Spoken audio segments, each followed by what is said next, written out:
Sejam muito bem-vindos a mais um episódio do nosso podcast Advocacia em Destaque do Instituto Veloso de Mello. Antes de eu apresentar nosso convidado de hoje, eu queria agradecer a vice-presidente do nosso instituto, doutora Suene de Medeiros. Obrigada pelo convite. Nascido e formado em Brasília, filho de servidores públicos, o nosso convidado de hoje é um menino, mas já tem mais de uma década de profissão e recentemente assumiu a subseção do Guará, da seccional da OAB do Distrito Federal. Dr. Matias Ribeiro da Silva, vem contar pra gente como é que você saiu do óbvio e não buscou o caminho do serviço público, tendo como referência os seus pais. Primeiramente, eu gostaria de agradecer o convite, tá, doutora Tati, doutora Suelen. Para mim é uma honra estar aqui conversando com vocês. A base familiar foi o que me trouxe até aqui, até onde eu tô. Então, meu pai e minha mãe, antes de serem servidores, eles sempre cuidaram das suas famílias, foram famílias de muitos irmãos, né?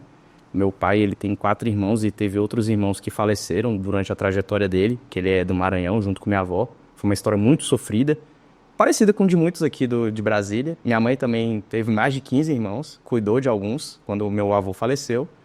E na época ela estudou para uma escola normal até virar professor. E meu pai, antes de ser servidor, ele sempre trabalhou em várias outras profissões, inclusive é diferente na Feira dos Importados. E conseguiu, depois, trabalhando na empresa, ele foi admitido no serviço público. Na época do Collor, ele saiu, foi demitido naquele plano horrível que teve na época do Collor. E ficou um hiato de quase 15 anos sendo feirante, sendo ambulante. E eu acompanhava essa história, eu acompanhava de perto. Então, assim, minha mãe sustentava a casa, meu pai ganhava dinheiro para ajudar. Minha irmã, que é 1 ano e meio mais nova que eu, tem síndrome de Down.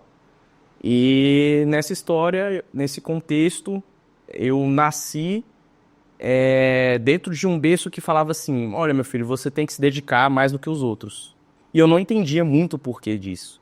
E eu sempre cresci com essa frase: você tem que se dedicar mais que os outros, tem que se dedicar mais do que os outros. Você tem que ser expoente, você tem que ser influência, você tem que ser referência. E mesmo que eu não tivesse a condição financeira que alguns colegas meus, no decorrer da minha trajetória educacional, enquanto eu estava estudando, eu sempre tentei ser o aluno nota 7. Minha mãe sempre tentava me arrastar para o aluno nota 10. Então, o que é sair do óbvio? Sair do óbvio, às vezes, era passar de ano, era, às vezes, só eu estar ali na média de todo mundo. E quando ela falava, você tem que ser excelente, é sair dessa média. É você fazer a mais, trabalhar naquilo que você está trabalhando mesmo, que você está trabalhando, você trabalhar com dedicação e afinco. Se você se comprometeu a estar fazendo alguma coisa, faça aquilo com excelência, que você com certeza vai colher o resultado. E todo mundo que eu converso hoje e antes, sempre falei para eles: olha, o resultado do sucesso, ele vem de um trabalho. Então não existe você colher trabalho, ou você plantar trabalho e não colher qualquer outra coisa que não seja sucesso, dentro daquilo que você está se comprometendo a fazer. Agora, quando foi que você fez uma observação interessante, porque essas pautas sociais, elas estão sempre em voga, né? Sim. Mas a gente vê que sempre há um lugar ao céu para quem se esforça, Certo. né? Então, por mais dificuldades que a gente tenha, seja por falta do privilégio do dinheiro, né, do padrão social, enfim. Quando foi que você percebeu que o que a sua mãe queria te dizer era isso? Ó, meu filho, nós não temos privilégio. Porque o que ela estava te dizendo era isso, né? Nós não temos nenhum privilégio. Então, você vai ser o que você quiser, desde que você se esforce. Quando foi que essa ficha caiu para você? Acredito que essa ficha caiu somente quando eu fui começar a disputar cargo assim, dentro do sistema OAB. Por quê? Quando eu olho pro lado, quando eu olhava, né? Hoje em dia até, graças a Deus, melhorou bastante, tá? O sistema, mas ainda é algo ínfimo perto da representação nacional de pretos, pardos, pessoas com deficiência, a bandeira trans também, entre outras. Mas quando eu fui começar a angariar por cargos e olhava para a minha lateral e não via pessoas no mesmo perfil, eu comecei a entender que tinha alguma coisa errada.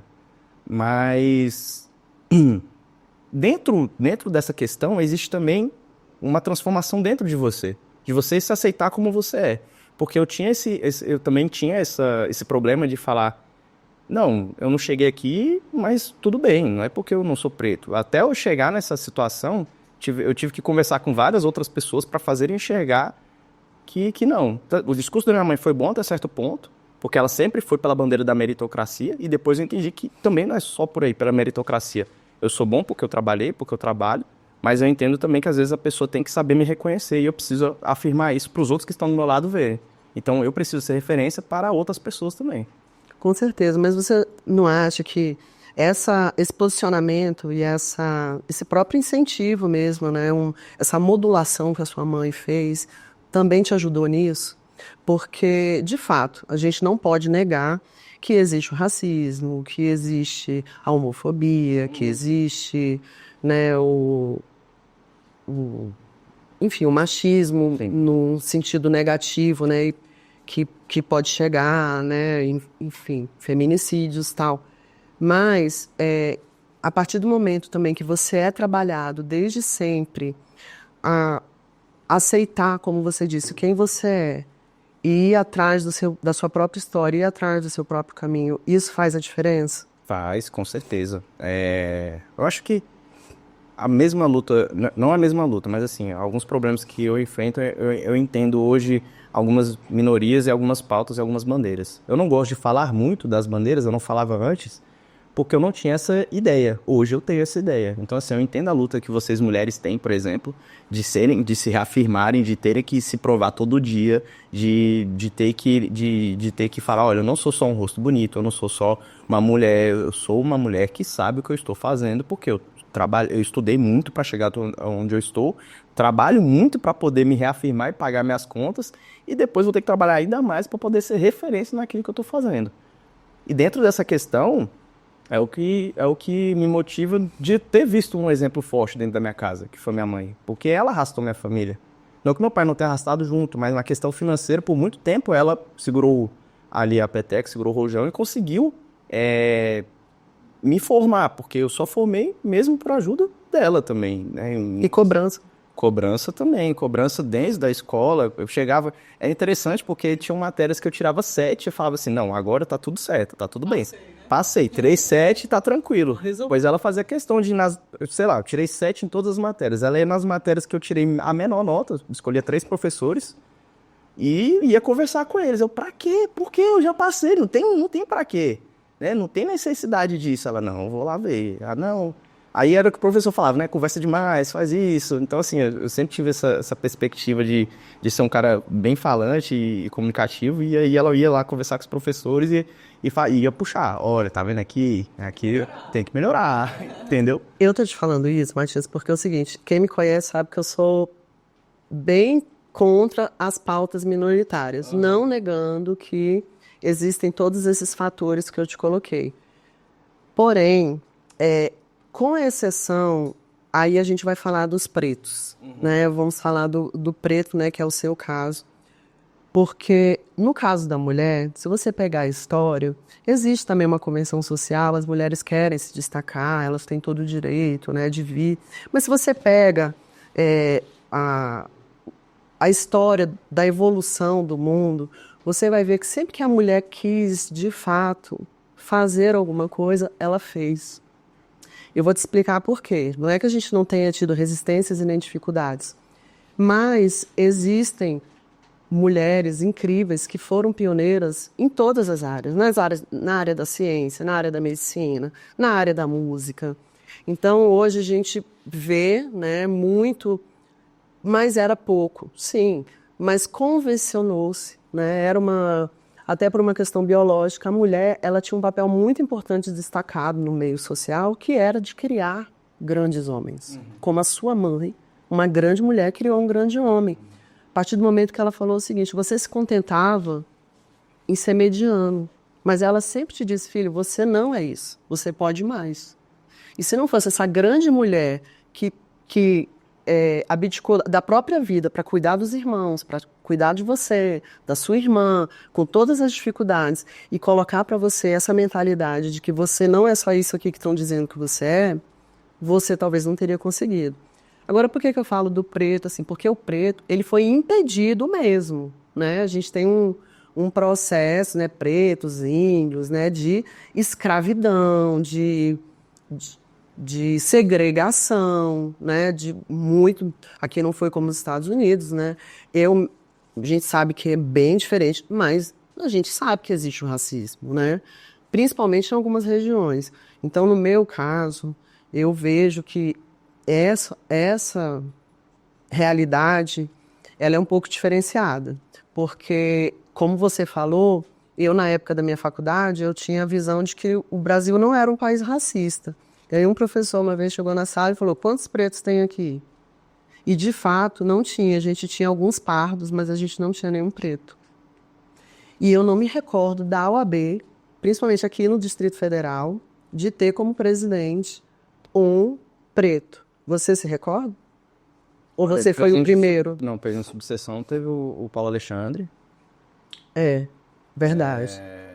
Ó, tô esquecendo do Paulo, ó, vai ficar chateado comigo, pelo amor de Deus. Não, eu lembro sim, já houve poucos, né? Poucos, mas tá junto comigo agora. Agora tem alguns já, né? Mas assim, tem o Isaquiel, que tá em Santa Maria, preto e pardo. É preto também, né? Tem a Suede também, que é de Braslândia. Mas do DF eu acho. Mas do DF não, isso não Vocês são tem. ok, mas do DF... E eu acredito muito que, assim, é porque existe uma questão cultural de você ver o seu ídolo, às vezes, e você querer se tornar o seu ídolo. Então, normalmente, os ídolos pretos que eu via era um jogador de futebol, era um cantor de pagode, era um atleta, né? Pela condição, e às vezes sempre é isso, aliado à condição física, e não à condição intelectual. Então, assim, a gente sempre é comparada à pessoa que tem uma genética privilegiada por ter anos trabalhando afinco e hoje, não, todos têm uma condição atlética. Mas não é bem assim. Tem muitas pessoas que têm um raciocínio lógico excelente, e são pessoas super inteligentes, são expoentes, né? A gente tira pelos ministros que hoje que estão no Supremo Tribunal Federal, você também não tem representação. Tinha Joaquim Barbosa, na época, que teve que também se superar em várias outras coisas para poder se reafirmar lá. Mas é aquilo. Às vezes a gente entende que é a meritocracia devida, mas aí dentro da bandeira eu tive que estudar para poder chegar a uma concepção minha, tanto de mulheres mesmo, de entender que a mulher ela tem que estudar e trabalhar, e ainda tinha que cuidar dos filhos quando chegava em casa. Ou seja, o percurso dela é maior, ela carrega mais carga, porque tem dia que a gente chega em casa e não quer fazer nada. A gente está cansado do dia, você já trabalhou, depois você teve que estudar e depois você teve que cuidar dos filhos. E é uma coisa que às vezes para o pai não fica tanto essa carga, porque o filho não quer tanto o pai, quer mais a mãe. É natural, é biológico. E quando nós vamos pensar nesse contexto histórico de que todo mundo tinha seu papel bem definido e o do homem era esse de trazer a comida para a mesa, né? Quando a mulher começa a se reafirmar como mulher e começar a dividir as tarefas de casa, mesmo assim ainda a carga é um pouco a mais para a mulher. Não só por questões dessas só de família. Tem as questões todas sociais de pressão, de falar assim, eu não posso ter uma opinião porque você está naquele momento do seu complexo hormonal, de estar na TPM, alguma coisa. Então assim, e até a gravidez, porque como é que, às vezes, para contratar uma pessoa, até hoje você vê algumas empresas que falam, não, ou até escritórios também, não vou contratar essa advogada porque ela pode engravidar e eu vou ficar sem a funcionária aqui. Então, tem realmente essas dificuldades para a mulher que não impediram as mulheres de sucesso de chegar onde elas estão, mas de toda forma complicou um pouco, né? Tiveram que ultrapassar essas barreiras. Eu acho que tem duas situações específicas para a mulher que o feminismo não trouxe uma defesa efetiva e nenhuma resposta, mas que eu acho que precisa ser debatido em algum momento, que é a gravidez no âmbito do trabalho, porque quando a mulher ela escolhe, porque para mim ela tem uma escolha, ela pode querer, né, cuidar da família, dos filhos, E hoje, quem mais critica a mulher que faz isso são outras mulheres, Sim. né? As feministas que criticam, que falam, não, mas e se for a minha escolha? E se o meu projeto de vida for ser mãe e criar a minha família? E cuidar da minha família? Isso é uma escolha. Mas há as que querem trabalhar, como nós, e naquele momento que dá gravidez, ela tem realmente que se ver dividida ali. O que é que eu faço? Eu vou cuidar da minha família, eu vou cuidar do meu trabalho, porque se ela sai para cuidar, pelo menos mesmo que naquela licença de 6 meses, ela já fica desatualizada. Ela já fica para trás ali daquelas coisas que ela fazia. Então isso realmente é um fator que acaba que cria uma dependência também da mulher, né, em relação ao homem, a situação que ela às vezes está infeliz, tudo. E a situação biológica mesmo, da submissão da mulher pela força. Né, isso não acabou. Mesmo com o advento do feminismo, a gente ainda vê feminicídios, ainda vê agressão, ainda vê estupro crescente. Isso não são situações que diminuíram. Sim. E essas situações, elas ocorrem por uma questão biológica, porque a gente é mais fraca fisicamente. Eu acho que o ser humano hoje, ele tem que buscar o equilíbrio. Sempre. Eu sou uma pessoa que busca o equilíbrio. Lógico, a gente não vai conseguir sempre buscar o equilíbrio. Sempre a gente falha alguma coisa, né? É uma busca. E nessa busca incessante por equilíbrio, a gente tem que ter o cuidado é o que eu falo, né? Não confundir também a questão de trabalho, você tem que trabalhar, com a questão de privilégio. Hoje eu acho que as pessoas querem mais privilégios do que o trabalho.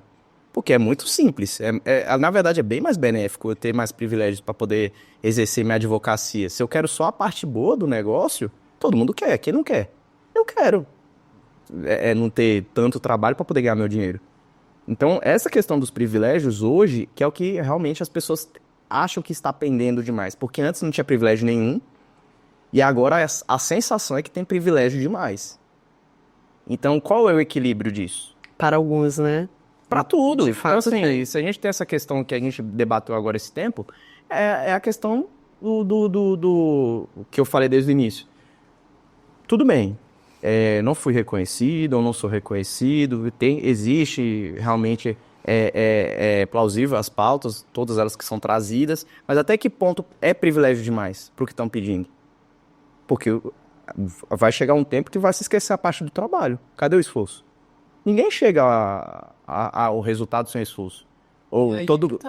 Mas é porque todo mundo hoje em dia prefere a parte mais tranquila. Ninguém quer ficar um ano malhando para chegar no corpo desejado. A pessoa quer o caminho mais fácil. Ninguém quer ficar 10 anos trabalhando para chegar no escritório de sucesso. A pessoa quer o caminho mais fácil, natural. Mas por que a gente não pode pensar para fazer? O que eu posso fazer, então, para poder reduzir esse tempo? E aí vem o esforço. Porque você vai ter que trabalhar dobrado, ou vai ter que estudar dobrado, ou vai ter que se esforçar dobrado. Não, e esse trabalho é igual para qualquer um, né? Sim. Mulher, para homem. Tá negro. O esforço é igual. Como é que eu vou ter o conhecimento na área tributária, na área de imobiliário, se eu não estudar? Eu tenho que estudar. Não tem pra onde correr.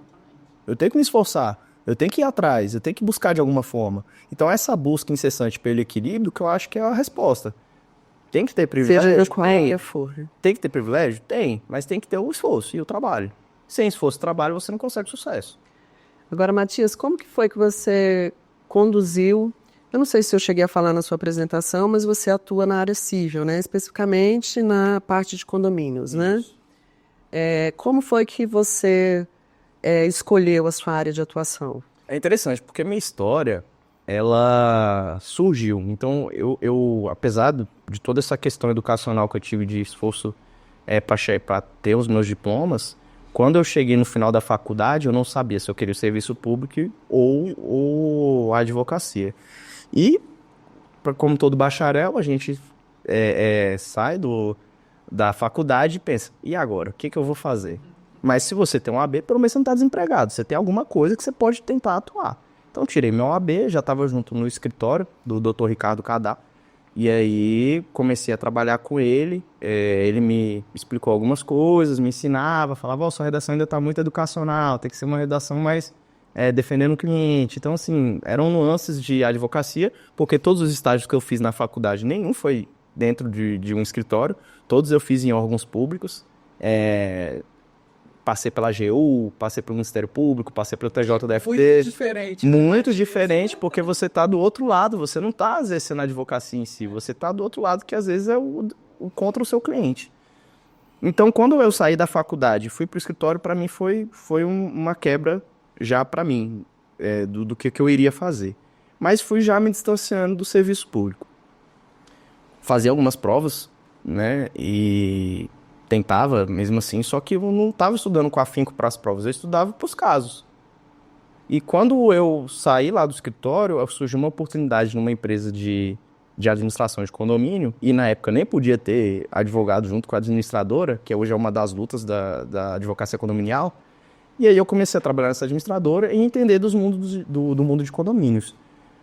Comecei a ter relacionamento com síndicos, comecei a ter relacionamento com moradores, porque atendia muito morador, atendia muito síndico, atendia muito membro de conselho fiscal, conselho consultivo de condomínios. Foi quando eu entrei nesse mundo achando, assim, descobrindo, né?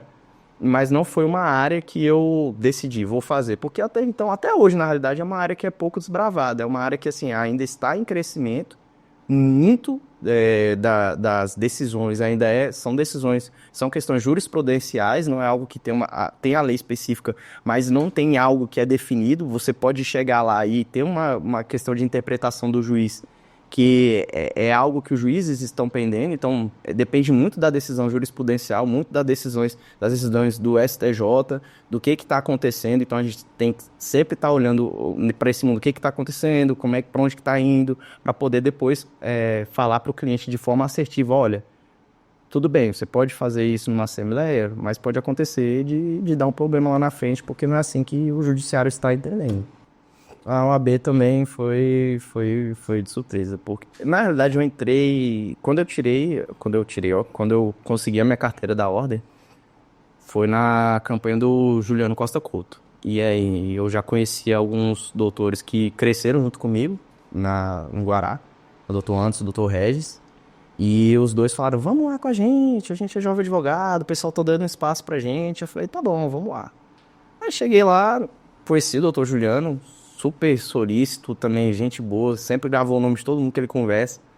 E eu fiquei abismado, assim, com a habilidade dele, né, de conectar com as pessoas.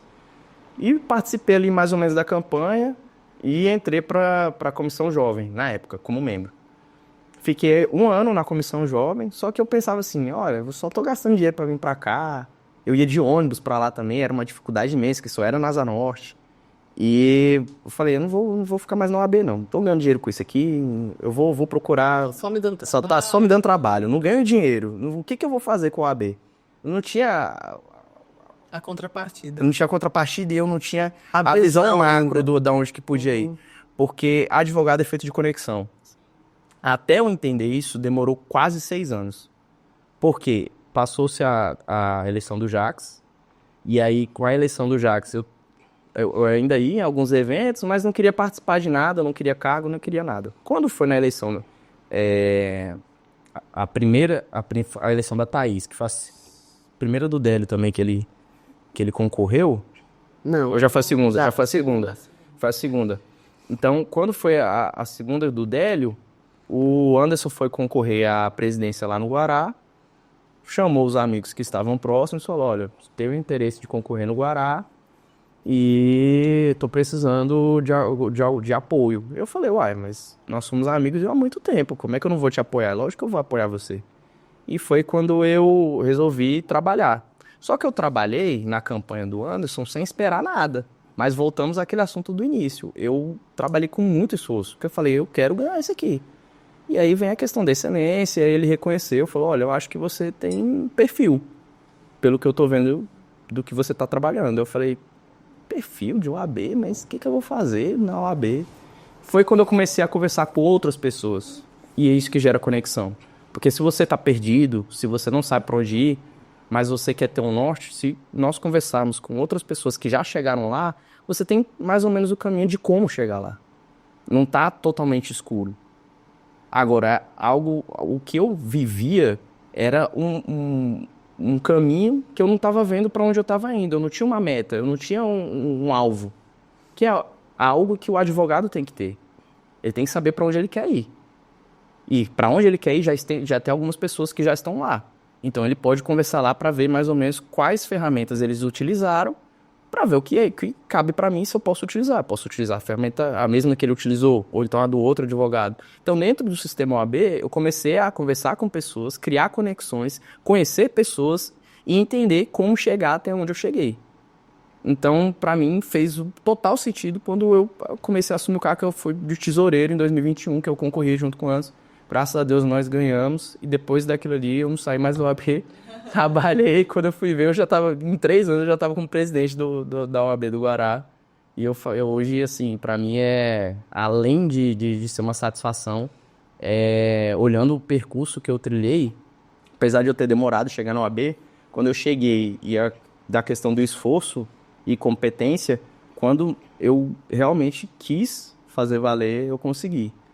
E quando eu vejo esse reconhecimento de algumas pessoas, eu fico muito grato, muito feliz, porque realmente a gente se esforça e a gente faz tudo com muito carinho, pensando que já estivemos lá também. Eu já fui só um advogado assim, só sem se envolver com a OAB, que estava interessado apenas em pagar meu boleto.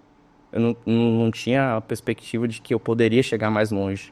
E que eu ainda posso chegar mais longe. Então é isso que a gente está sempre trabalhando e tentando colocar, junto com quem a gente conversa, essa mentalidade de grandeza.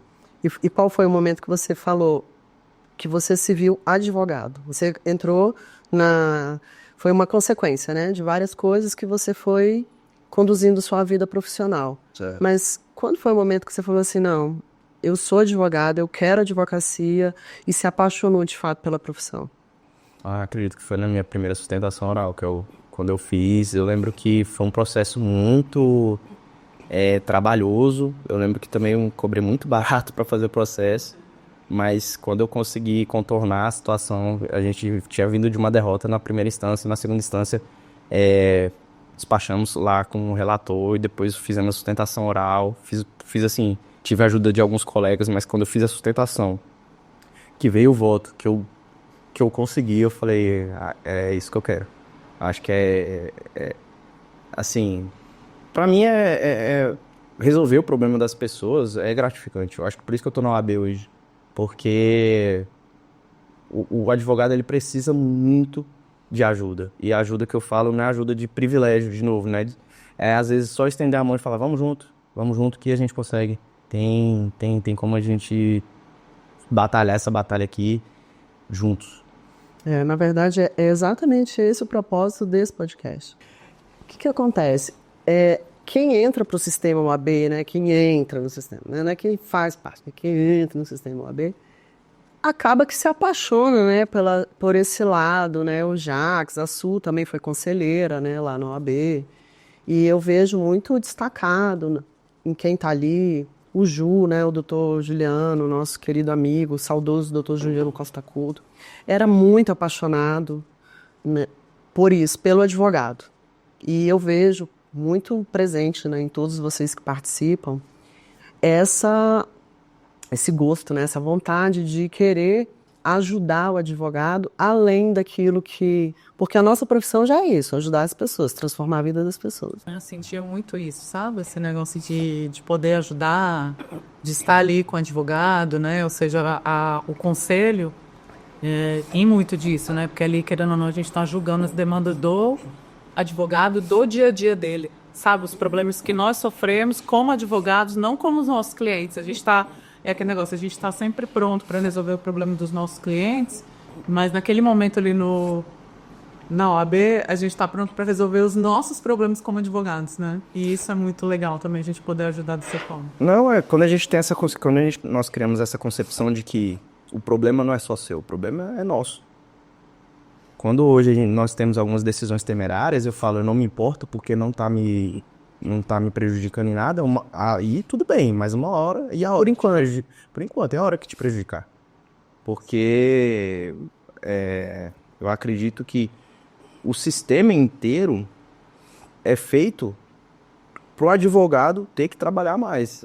Nós temos que ter uma resiliência a mais, sempre, em todas as áreas. Então, hoje, para você fazer um despacho é mais complicado. Hoje, para você conseguir um horário para poder falar é mais complicado. Hoje, para poder atuar é mais complicado. E advogado, é advogado desde o grande escritório até o pequeno escritório.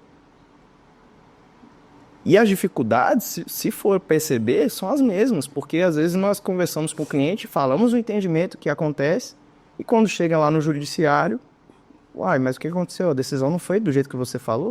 Eu falei, não, poderia ser ou não poderia ser, mas o juiz, eu não entendo às vezes qual é a percepção que ele teve para poder chegar nesse entendimento. Vou ter que ir lá conversar de novo. Então, assim, são várias dificuldades que na carreira inteira nós vamos ter. Então é por isso que eu falo que desde o grande escritório até o pequeno escritório, se nós não tivermos com as mãos dadas para enfrentar esses problemas,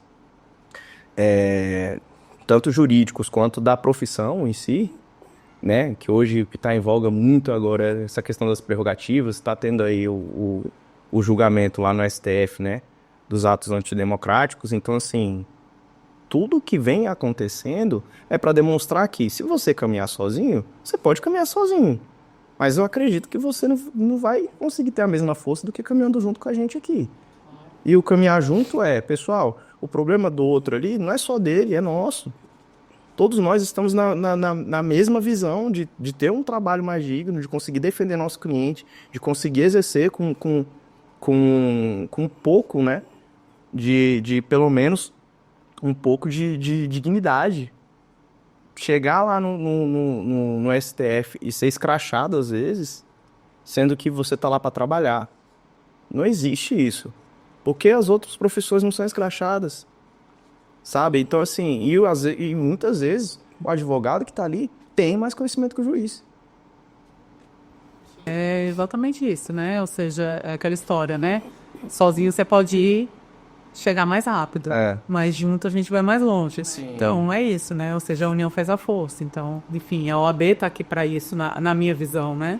Essa é um instituto, né? É um órgão de classe onde ele tem que realmente estar junto, de mãos dadas com os advogados para poder sofrer as dores dele junto, né? E aí entra naquilo que a Tati estava falando de assim, quem entra no sistema às vezes não quer sair, porque você vai se conectando com tantas pessoas. E essas pessoas estão dentro do sistema OAB que quando você vê, mesmo que você saiu, o pessoal está lá na sua casa.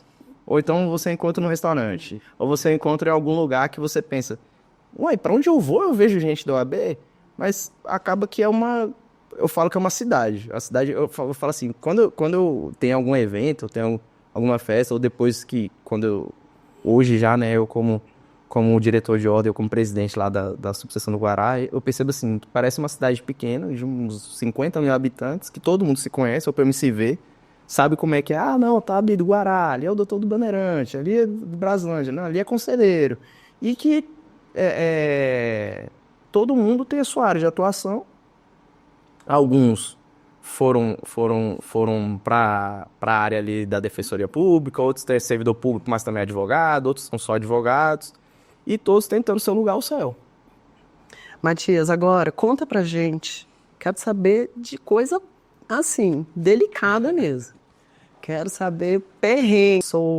Porque esse aqui é o temperinho do podcast. É a pessoa que olhar, né, assistir a gente, te ouvir, te ver falando, pensar assim, pô, se ele passou por isso e hoje é presidente da subseção do Guará, eu que passei por isso aqui é nada, ou eu também já passei por isso, ou as dificuldades são comuns a todos. Então pensa aí um fato, todo mundo já passou algum aqui, que falou, meu Deus do céu, que vergonha. Não, perrengue, eu brinco que perrengue a gente vai passar pro resto da vida, né? Uhum. Até quem é de berço de ouro, para manter o império também é um perrengue, né? Tiveram 2, que assim, que eu lembro com maestria, assim, porque teve um que eu fui atuar em direito de família, não é minha área de especialização, mas foi para ajudar um amigo. E aí, chegando lá, eu falei, olha, quando chegarmos lá, era até na segunda vara de família, quando chegarmos lá, o juiz vai fazer algumas perguntas, né, para você, depois vai fazer para sua ex-companheira, e você não fala nada quando ela estiver respondendo. Mesmo se ela estiver mentindo ou falando alguma coisa que você discorda, você aguarda quietinho, você fala comigo, que aí vai ter a minha vez de perguntar para ela, e aí eu vou tentar né, desconstruir o argumento dela. Tá ok? Tá ok. Chegamos lá na frente, né, da sala de audiência, esperando o pregão, aí estamos sentados, aí a ex-companheira dele já sentou longe. Aí, menos mal, pelo menos o advogado orientou porque foi uma separação realmente muito complexa e complicada. Então, quando nós entramos na sala de audiência, a gente já estava sentindo aquele clima hostil. E era interessante porque na audiência eu lembro que tinha um radinho que o juiz colocava uma música lá Pra acalmar para acalmar as partes. Eu nunca tinha feito uma audiência com esse tipo de situação. Eu falei, gente, mas tá, que coisa bacana, né? Tá bom. O juiz achei estranho, mas tudo bem. Mas é interessante, né? E aí começamos a audiência, meu cliente começou respondendo as perguntas, tudo ok. Quando foi pra parte desse companheiro, que era eu falei, não, ele tá calmo, tá música calma, não vai acontecer nada. Primeira mentira, entre aspas, que ela falou, o meu cliente dele saltou, ficou maluco. Ele já falou, você xingou de tudo que é nome, né? E eu quero ver você provar isso agora, apontando o dedo, e aí o juiz tentou falar comigo, né? Falou, olha, controle seu cliente. Eu falei, mas eu vou controlar como? Puxei ele lá pra fora, conversei de novo, falei, olha, se você... tudo que ela quer é que você saia da sua razão. Então, se você sai da sua razão, você tá dando razão pra ela. Ela que tá falando ali, você que tá se descontrolando, você que tá se mostrando a parte vulnerável da questão. Então, lembra do combinado? Lembro. Vamos fazer? Vamos. Chegamos na sala de audiência. Segunda pergunta. Ela falou outra mentira. Ela falou, ele voltou aqui. Aí eu falei, eu lembro que eu olhava pro promotor com a cara de coitado, eu olhava assim, eu só fazia a cara assim, e ele aqui. Aí eu, meu Deus, alguém me tira daqui que eu não sabia isso mais, não. E aí tiveram que chamar o segurança lá, porque ele tava batendo na mesa, ele ficou bem exaltado, e eu não consegui controlar, não consegui... conseguimos fazer um acordo até, inclusive, o acordo não foi tão benéfico, mas conseguimos fazer um acordo. E a amizade? Não, conseguiu manter? Tranquilo, mas foi bem problemático. Eu brinco com ele, eu falo, olha, você contrata o teu advogado, que eu não vou passar mais vergonha, não. Olha, eu vou passar mais vergonha por sua causa, não. Aí ele, desculpa, é porque essa situação ela me tira do prumo. Eu falei, eu tô vendo. E a outra foi uma que eu passei uma vergonha. Eu lembro que foi a primeira audiência que eu fiz. E já era de condominial. E eu cheguei lá no... Eu não lembro a vara agora. Mas enfim, eu lembro que eu cheguei já meio estabanado assim, e eu não sabia onde sentar, aí eu olhei e falei, vou deixar o advogado sentar primeiro. Aí ele sentou, aí depois eu fui e sentei. Aí no que eu sentei, tô lá, aí o juiz falou assim, olha, você vai ter produção de prova oral? Aí eu, vou. E era questão de cobrança de condomínio. Prova oral pra quê? E eu sei lá, porque também eu nem pensei que poderia ser testemunha, sabe? E uns 3 estagiários me vendo e eu lá. Vai ter produção de prova oral? Eu, vai. Aí o juiz ficou calado, né? Aí então ele vai chamar a testemunha dele, cadê? E eu calado também, rindo assim. E eu lá, assim. Continua. Aí ele pegou e falou assim... Aí o advogado, né, na realidade, ele chegou com muita paciência. Ele falou, doutor, ele tá perguntando se você tem testemunha. Eu, não tenho testemunha não, excelência, não tem problema não. Aí o juiz tava um pouco impaciente. Ele falou, doutor, saiba que quando eu falar sobre produção de prova oral, a questão de testemunhas, eu falei, não, tudo bem, eu tô meio estabanado aqui. Tiveram essas 2 situações, assim, de perrengue. Mas que colega generoso, né? Que foi. O juiz nem tanto, mas o colega foi muito generoso, né? Porque a gente vê de tudo, né? E teve uma outra também, mas essa eu consegui... Prometer da situação. E até te, né? Enfim, ridicularizar. Ele poderia chegar e falar, né? Alguma coisa, mas não, ele me ajudou. Também era uma audiência que era já foi una, né? Apesar disso, mas foi bem tranquila. Como eu falei, de cobrança de condomínio, então não tinha por que ter prova oral. E eu lembrei de uma agora também, mas essa eu consegui contornar. Porque no início da minha carreira, quando eu ainda trabalhava, acho que eu já tinha 1 ano já de atuação. Aí eu tava ganhando um dinheiro razoável, só que eu andava muito de ônibus. Aí eu pegava os processos físicos, andava no ônibus lá, segurando na barra fixa do ônibus e pensando, vou comprar meu carro, vou comprar meu carro, vou comprar meu carro. Aí um dia chovendo, nem tava no processo, mas eu lembro que eu tava com o notebook. Quando eu desci na parada, aí passou um outro ônibus, sujou o meu terno, pra eu poder subir no... Eu não tinha audiência, eu acho que eu ia despachar. Quando eu fui entrar no tribunal, o terno todo sujo, marrom, e o terno era um terno cinza claro. E terno marrom. Eu falei, meu Deus, e agora? O que que eu vou fazer? Aí quando eu cheguei lá em cima, aí a servidora também da vara com muita presteza, ela falou, ô doutor, deixa eu te ajudar aí, a gente tem aqui tem um papel umedecido que dá pra limpar. Aí foi que ela me ajudou. Não ficou 100% não, mas me ajudou lá. Então assim, são perrengues que a gente passa por falta de condução do carro, né? Falta de orientação, porque eu não fiz, no caso da audiência, né? Falta de orientação porque eu não fiz estágio em escritório de advocacia, não tinha acompanhado outras audiências. Na questão também, na primeira que eu falei do caso do meu amigo, da questão da separação lá, questão de firmeza, questão de imposição. Então, assim, acredito que perrengue a gente vai passar. Mas também todas essas situações te prepararam para você melhorar até, inclusive, na profissão. Não, sim. Tem pessoas que aprendem com o erro dos outros, né? Mas o erro que a gente aprende mais é quando a gente erra. Com certeza. Quando a gente erra ali, para errar de novo é porque você quer, porque é uma lição e tanto, dolorosa. Matias, então agora para concluir, eu queria que você dissesse pra gente o que você não gostaria de ter passado. Dentro da sua década aí de atuação jurídica, o que você não gostaria de ter vivido dentro da advocacia? As questões de desrespeito de prerrogativa, que ainda acontecem muito. E quando acontece, eu tenho um sentimento, muitas vezes, de impotência. Porque nós, às vezes, ligamos para o número da prerrogativas e quando chega lá, é assim, não, eu só posso fazer um ofício aqui. E a gente não vê o mesmo poder a mesma posição, sabe? O que eu sinto, assim, é que nós não temos a mesma voz ali que o MP, que o juiz. Então, apesar de ter isso na Constituição, eu sinto um desrespeito muito grande quando nós chegamos.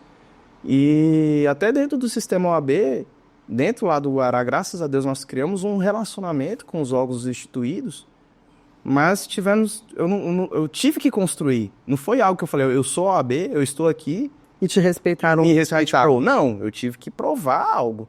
Então, essa questão de estar o tempo todo tendo que me provar, apesar de ser uma resiliência que é bacana, me torna um cara mais forte, um advogado mais forte, mas chega um período que eu acredito que já para os advogados mais antigos que cansa, né? É uma situação que todo tempo você tem que se provar, você tem que provar seu valor, você tem que trazer reconhecimento. Então, assim, isso não só dentro do sistema, até na sociedade. Hoje o advogado na sociedade ele tem que se provar. Ele tem que provar que ele é bom, tem que provar que se esforça. E que é honesto. E que é honesto, porque eu acredito que os profissionais que foram criados, eles foram criados num sistema global de assim, você pode fazer qualquer coisa que você quiser no direito, menos a advocacia. Porque eles não ensinam advogado, não ensinam como é ser advogado, o que é ser advogado, que é o mais importante. Você sabe que você é um advogado? Sei. E o que é ser advogado? Aí a pessoa não sabe. E o que é mais top para você na advocacia? O que é mais top em ser advogado? A resolução de problema. Infinitamente. Você pode resolver de forma extrajudicial, judicial, acordo. Às vezes você com um relacionamento com alguém. Então, assim, são coisas que pra mim, eu acredito que fogem só ali da lei e vem pro campo do mundo real. Porque, querendo ou não, é um problema, a pessoa judicializou. Ou é um problema que ela quer que resolva. Então, para quem gosta de servir e para quem gosta de ajudar, além de você receber por isso, né, é uma satisfação quando você vê o problema resolvido e a satisfação do cliente. Eu acho que é a gratificação de todo o esforço que você fez no teu trabalho. Doutor Matias Ribeiro da Silva, muito obrigada pela sua participação, muito obrigada pela sua generosidade em vir aqui contar um pouquinho da sua história pra gente.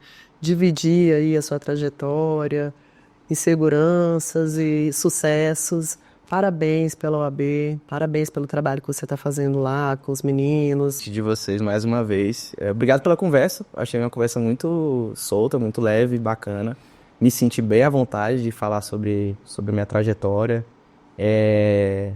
Eu acredito que nós só chegamos até onde chegamos e eu hoje faço esse exercício de agradecer pelo reconhecimento, pelo nosso trabalho.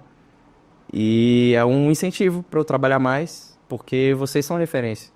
O escritório de vocês é referência,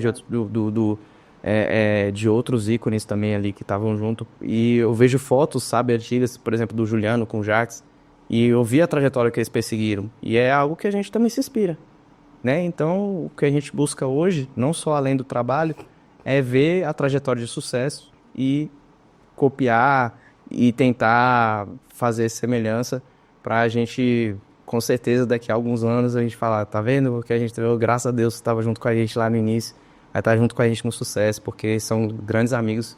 Mais uma vez, obrigado, viu? Obrigada, doutora Suene, vice-presidente do nosso instituto, mais uma vez está aqui participando com a gente. Obrigado pela sua participação, pelo seu tempo. Obrigada eu. Foi muito satisfatório ouvir a história do Matias. É muito legal, né, saber que é isso, né? Que todo mundo passa por esses perrengues, mas que a gente consegue vencer. E no final das contas, todos nós somos um solucionador de problemas. E que isso, com certeza, nos traz muita satisfação. E obrigado para você que nos assiste, que nos escuta e que consegue captar e absorver um pouquinho da história de cada um que vem aqui para dizer para você que todas as dificuldades elas fazem parte da nossa trajetória, do nosso caminho, mas que quando a gente tem foco e determinação, com certeza a gente alcança o nosso objetivo no final. Obrigada.